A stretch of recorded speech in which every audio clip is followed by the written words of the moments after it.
અધ્યાત્મ સાધનાનો 8મો દિવસ, 8મો ઉપદેશ. તૈયારીની પ્રાર્થના. હે પ્રભુ, મારા સઘળા મનસૂબા, કાર્યો તથા પ્રવૃત્તિઓનું એકમાત્ર લક્ષ્ય રાજેશ્વરની સ્તુતિ અને સેવા બને એવી કૃપા કરો. આમીન.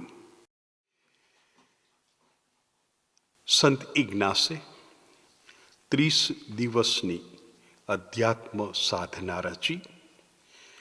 એનું સંક્ષિપ્ત રૂપ 8 દિવસની અધ્યાત્મ સાધના.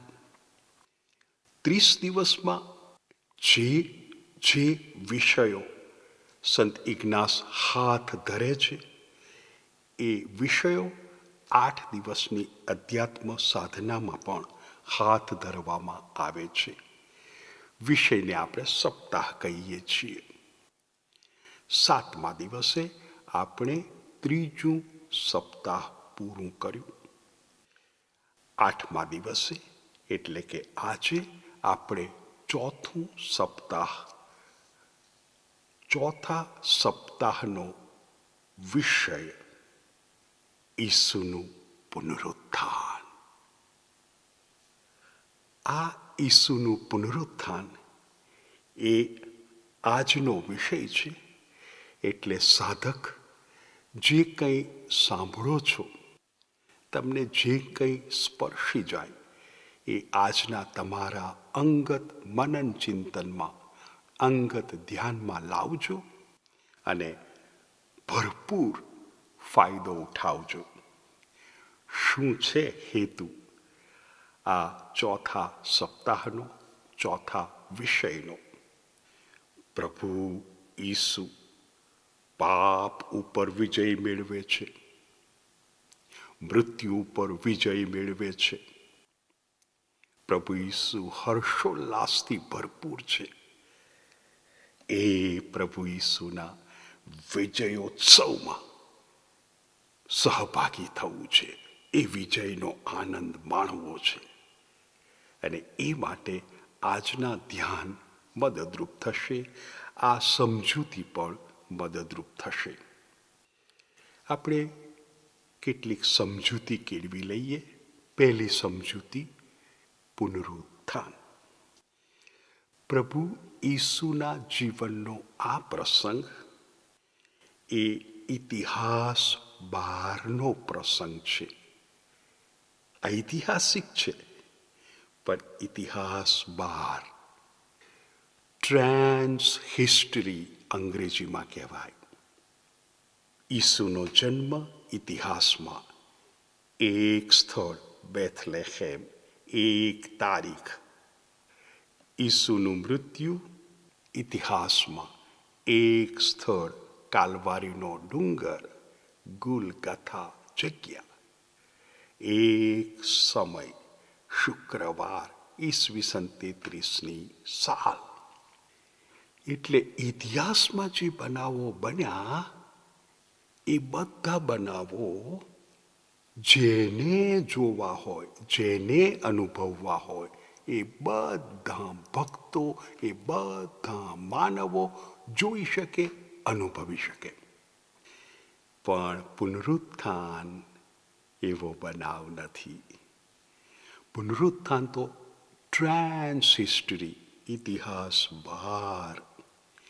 એટલે હવે બધા પુનરુત્થાન પામેલા ઈસુને ના જોઈ શકે. હવે તો માત્ર જેઓને પસંદ કર્યા છે એવા પાત્રોને પુનરુત્થાન પામેલા પ્રભુ ઈસુ દર્શન આપે છે.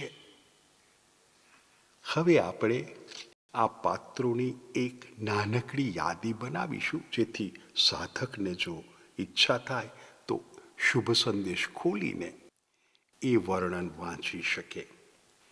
તો સૌથી પહેલાં આપણે કહીએ, ક્યાં મળશે ઈસુનું પુનરુત્થાન? સૌથી પહેલો જે લખાયો શુભ સંદેશ માર્ક, તો માર્ક 16માં મળશે.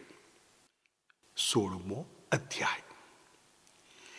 માથી 28મા અધ્યાયમાં મળશે, લ્યુક 24મા અધ્યાયમાં મળશે અને યોહાન 20મા અને 21મા અધ્યાયમાં મળશે. આ અધ્યાયોનું કે આમાંના એક અધ્યાયનું તમે પઠન કરો સાધક તરીકે તો સમજાશે કે પુનરુત્થાન પામેલા ઈસુ એક વ્યક્તિને કે 2-3 વ્યક્તિઓના સમૂહને કે એક નાના વૃંદને દર્શન આપે છે, જાહેર જનતાને નહીં.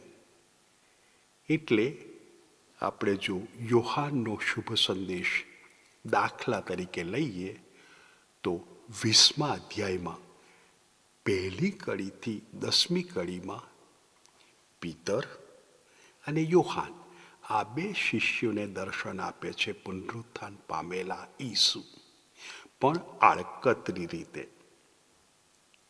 પણ પછી જ્યારે એ જ અધ્યાયમાં યોહાનનો શુભ સંદેશ 20મો અધ્યાય 11મી કડીથી 18મી કડીમાં મગદલા ગામની મરિયમ નામની યુવતીને પુનરુત્થાન પામેલા ઈસુ દર્શન આપે છે પ્રત્યક્ષ.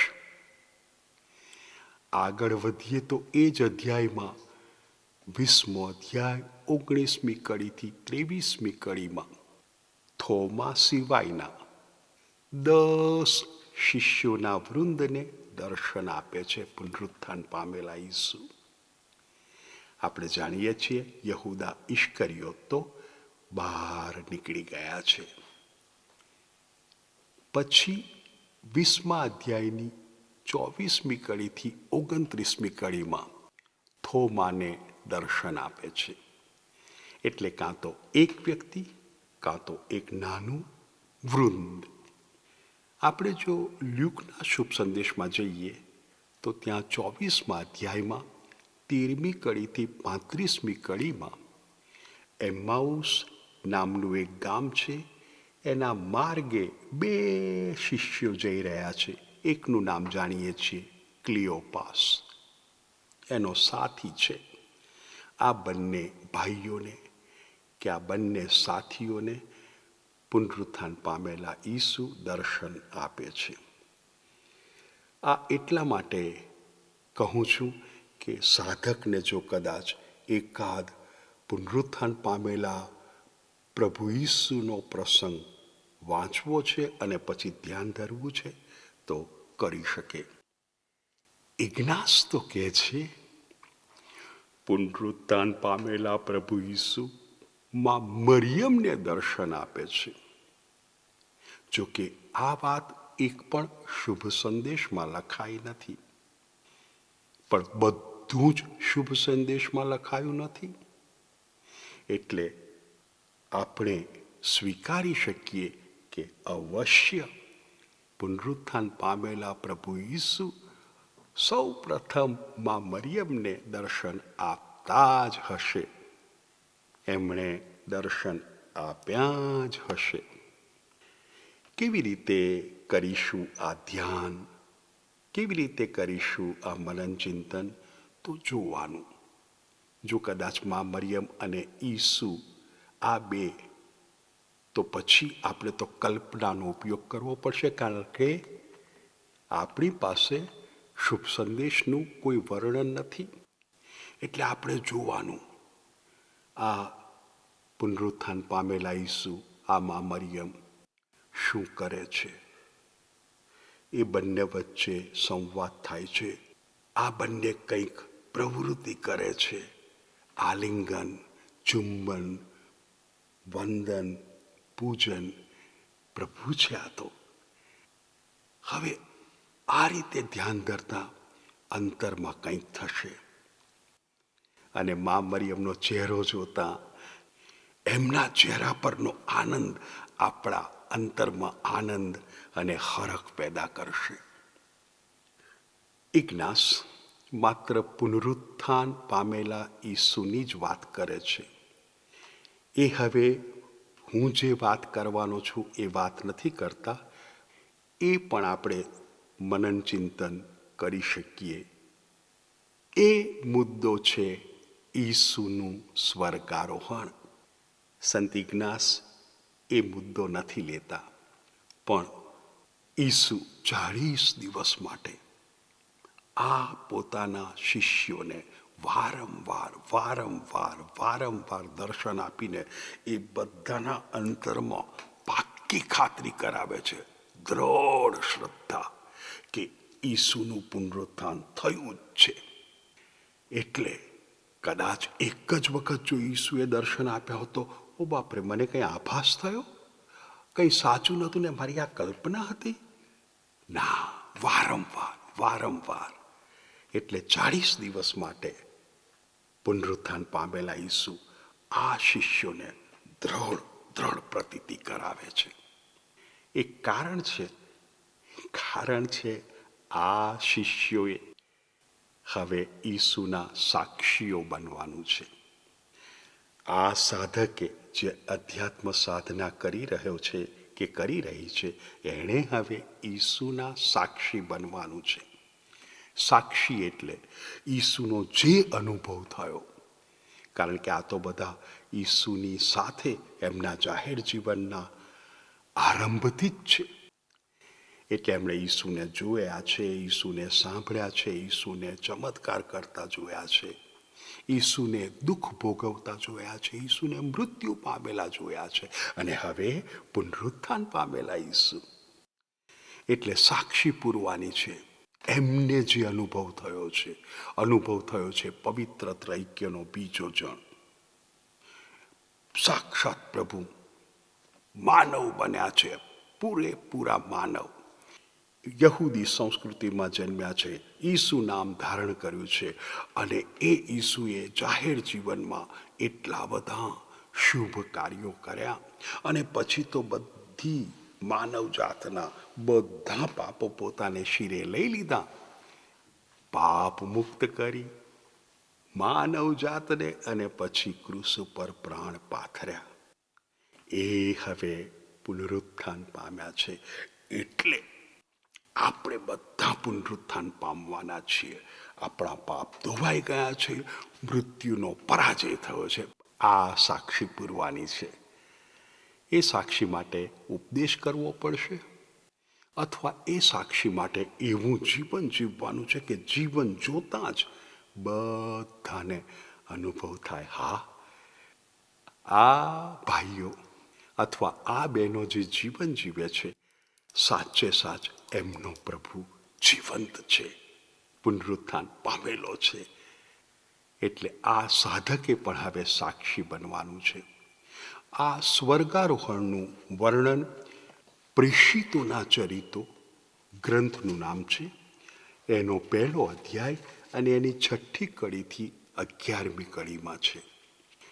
અને એ સાધક જો ઈચ્છે તો આ પણ શાસ્ત્રપાઠ વાંચ્યા પછી બંધ આંખે થોડું ધ્યાન ધરી શકે. અને પ્રભુ ઈસુ સ્વર્ગમાં જાય છે, વિજય પામેલા. એટલે એ સ્વર્ગમાં જાય છે પોતાનું કાર્ય પૂરું કરીને. એટલે આનંદ આનંદ આનંદ આ અનુભવ કરવાનો છે. હવે ત્રીજો વિષય મનન ચિંતન ધ્યાન માટે હું રજૂ કરું છું, તે છે પવિત્ર આત્માનું અવતરણ. સંત ઇગ્નાસની અધ્યાત્મ સાધનામાં સ્વર્ગારોહણ વિશેનો મનન ચિંતનનો વિષય નથી, અથવા પવિત્ર આત્માના અવતરણ વિશેનો નથી. હું એટલા માટે કહું છું કે કદાચ કોઈક આ પુસ્તકનો ઉપયોગ કરે અને ત્યાં નથી, એટલે અગાઉથી કહું છું કે આ હું ઉમેરો કરું છું. જો યોગ્ય લાગે તો સાધક એનો ઉપયોગ કરી શકે. પવિત્ર આત્માનું અવતરણ. આ બનાવ પ્રેષિતોના ચરિતો ગ્રંથનું નામ, એનો 2 અધ્યાય અને એની 1લી કડીથી એની 11મી કડીમાં આપણે વાંચી શકીશું. હવે ઈસુના સ્વર્ગારોહણ પછી રાહ જોવાની છે, કારણ કે પવિત્ર આત્માનું અવતરણ એ 50માનું પર્વ આ નામે ઓળખાતા તહેવારે થવાનું છે. એટલે 40મા દિવસે ઈસુનું સ્વર્ગારોહણ થયું. હવે 9 દિવસ રાહ જોવાની. 10મા દિવસે 50માનું પર્વ, પવિત્ર આત્માનું અવતરણ. પ્રેષિતોના ચરિતોના ગ્રંથમાં 1 અધ્યાયમાં 13મી અને 14મી કડી. પ્રેષિતોના ચરિતોનો ગ્રંથ 1 અધ્યાય 13મી અને 14મી કડીમાં કહેવામાં આવે છે કે આ શિષ્યો માં મરિયમ સાથે, બીજી કેટલીક સ્ત્રીઓ સાથે, બીજા કેટલાક પુરુષો સાથે એ જ પેલી ઓરડીમાં, પેલા ઉપલા માળે જ્યાં ઈસુએ પાસખા ભોજન લીધું હતું, છેલ્લું ભોજન, ત્યાં રહે છે અને સતત પ્રાર્થનામાં સમય ગાળે છે, પવિત્ર આત્માને સ્વીકારવાની તૈયારી રૂપે. માં મરિયમ પણ ત્યાં હાજર છે. અને પછી પવિત્ર આત્માનું અવતરણ થાય છે 50માના પર્વને દિવસે. પ્રેષિતોના ચરિતોનો ગ્રંથ 2 અધ્યાય 1 કડીથી 11મી કડી. જેવા પવિત્ર આત્મા આ બધા પર, માં મરિયમ પર ઉતરી આવ્યા કે આ બધા સાક્ષી પૂરવાની ઈસુએ જે વાત કરી હતી, સ્વર્ગમાં જતા ઈસુએ તમારે સાક્ષી પૂરવાની છે, હવે સાક્ષી પૂરવા માટે સબળ બની ગયા, સક્ષમ બની ગયા, નિર્ભય બની ગયા. એટલે સાધક અધ્યાત્મ સાધનાના આ 8 દિવસ પછી હવે જ્યારે અધ્યાત્મ સાધના પૂરી કરશે અને જીવનમાં પાછો જશે, રોજિંદા કાર્યમાં ફરીથી ઝંપલાવશે, ત્યારે આ સાક્ષી પૂરવાની છે નિર્ભયપણે પોતાના જીવનથી કે પ્રભુ ઈસુ એકમાત્ર પ્રભુ છે, જેમણે આપણને મુક્તિ આપી છે પાપમાંથી, ગુલામીમાંથી, જેમણે આપણે માટે સ્વર્ગ દરબાર ખોલી નાખ્યા છે. આપણે બધા સ્વર્ગમાં જવાના છીએ, માટે આનંદ ઉલ્લાસથી એકબીજાને પ્રેમ કરતાં કરતાં જીવીએ. એટલે સાધક જો પવિત્ર આત્માના અવતરણનું આ ધ્યાન ધરે, મનન ચિંતન કરે, તો અનુભવી શકે જે અનુભવ ત્યાં પેલી ઉપલી મેળીમાં, પેલા ઉપલા માળે આ શિષ્યોને થયો હતો, માં મરિયમને થયો હતો. આ 2 પ્રસંગો, સ્વર્ગારોહણ અને પવિત્ર આત્માનું અવતરણ, ઇગ્નાસે સૂચવ્યા નથી, પણ જો સાધક થોડો સમય ગાળી શકે તો. એટલે પહેલો ઈસુના પુનરુત્થાન પામેલા ઈસુ કોઈકને દર્શન દે છે, એ પ્રસંગ લઈ શકાય. માં મરિયમને દર્શન દે છે અથવા તો મગદલાની મરિયમને, એ સાધક નક્કી કરે. પછી સ્વર્ગારોહણ, બીજો પ્રસંગ. ત્રીજો પ્રસંગ પવિત્ર આત્માનું અવતરણ. હવે ઇગ્નાસ એક ધ્યાન, એક મનન ચિંતન સૂચવે છે. એ મનન ચિંતન હવે સમજીએ. એ કદાચ સૌથી છેલ્લે આ અધ્યાત્મ સાધના 8મા દિવસે આજે પૂરી થશે. આજે સાધક તમે જ્યારે પણ પૂરી કરો એ પહેલાં આજે છેલ્લું મનન ચિંતન ઇગ્નાસ સૂચવે છે, એ કરી શકાય તો ઉત્તમ. ઇગ્નાસ આ મનન ચિંતનને શીર્ષક આપે છે પ્રભુ પ્રત્યે પ્રેમ. પ્રભુને પ્રેમ કરવો છે. એટલે ઇગ્નાસ સમજાવે છે પ્રભુ પ્રત્યે પ્રેમ કરવો છે, અર્થાત પ્રભુ મને પ્રેમ કરે છે.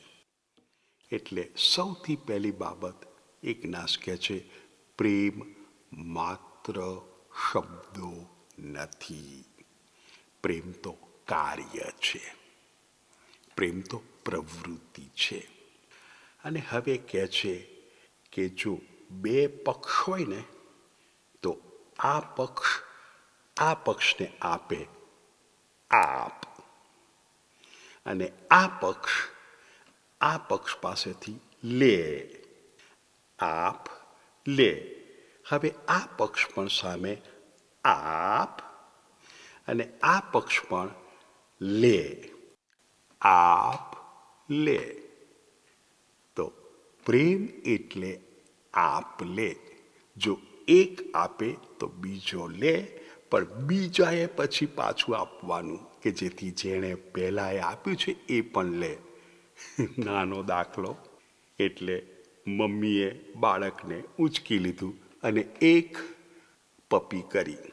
હવે બાળક જો થોડું સમજણું થયું હોય ને તો એ પણ મમ્મીને પપ્પી કરશે. આપ લે. ખરેખર તો મમ્મીની ઈચ્છા જ હતી કે આ પપ્પી કરે મને, પણ પપ્પી કરે એવું કહેશો તો નહીં, પણ જેવી મમ્મીએ પપ્પી કરી કે પેલું બાળક પણ હવે સામે પપ્પી કરે છે. પ્રભુ આવું જ કરે છે આપણી સાથે. પહેલાં પ્રભુ પ્રેમ કરે છે, અને પછી જ્યારે ભક્ત સભાન બને, અને અત્યારે સાધક તો છેલ્લા 8 દિવસથી અધ્યાત્મ સાધનામાં છે, પ્રભુના પ્રેમથી સભાન બને એટલે હા પ્રભુ હું પણ પ્રેમ કરું. એટલે હવે ઇગ્નાસ મુદ્દાઓ સમજાવે છે કે જો પ્રભુ આપે છે એનાથી પહેલાં સભાન બનીએ.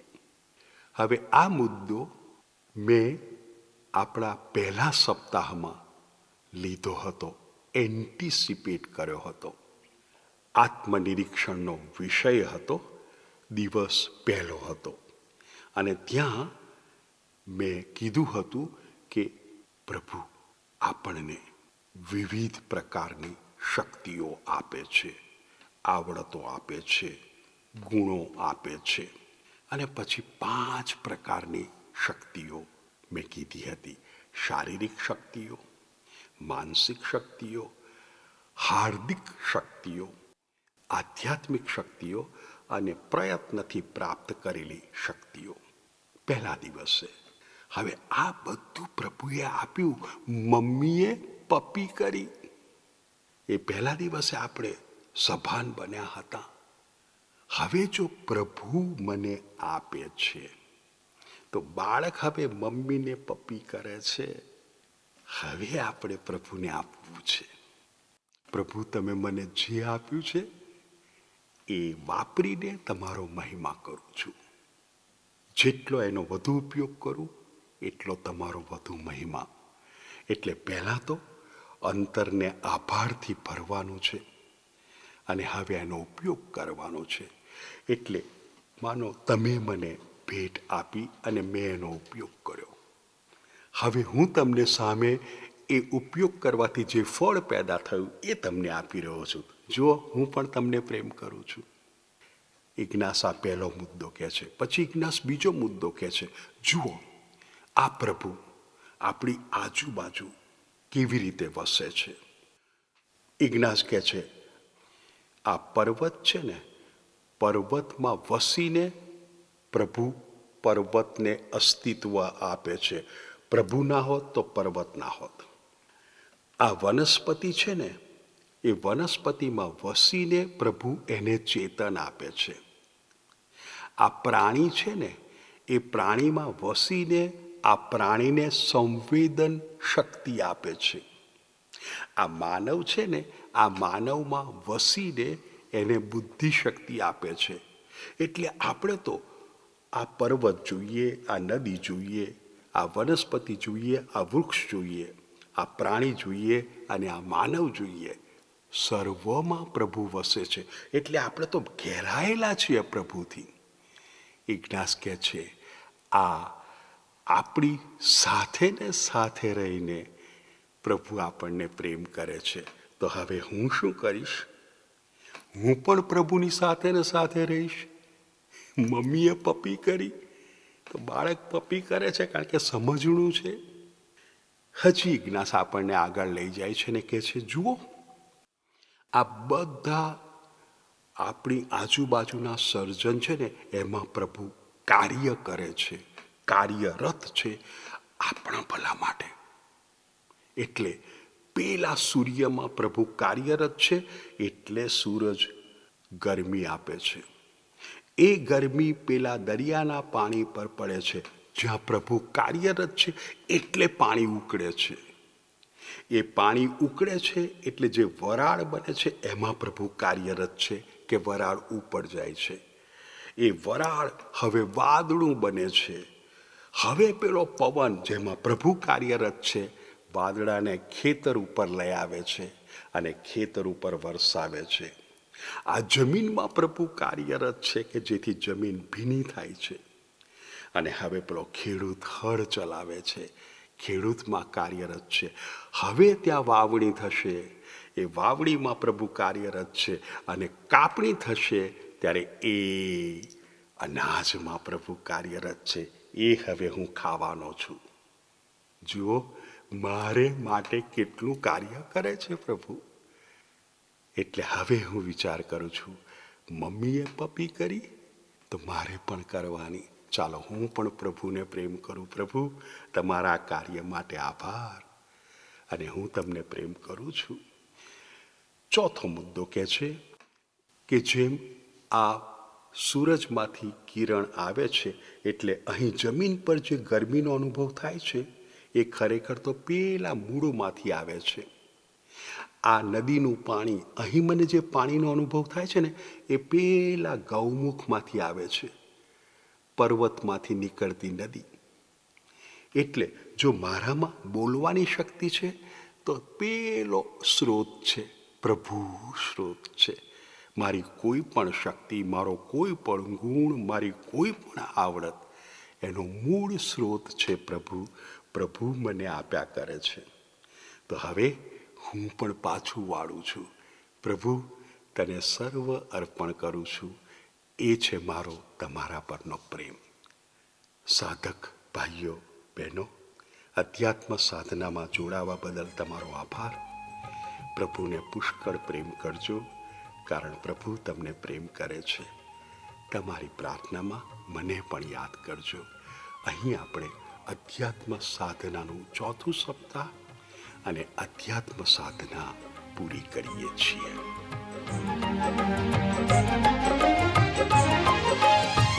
જીવન લઈ ઉઠ્યો મસીહા, સજીવન થઈ ઉઠ્યો પ્રિયાજે. જીવન લઈ ઉઠ્યો મસીહા, સજીવન થઈ ઉઠ્યો.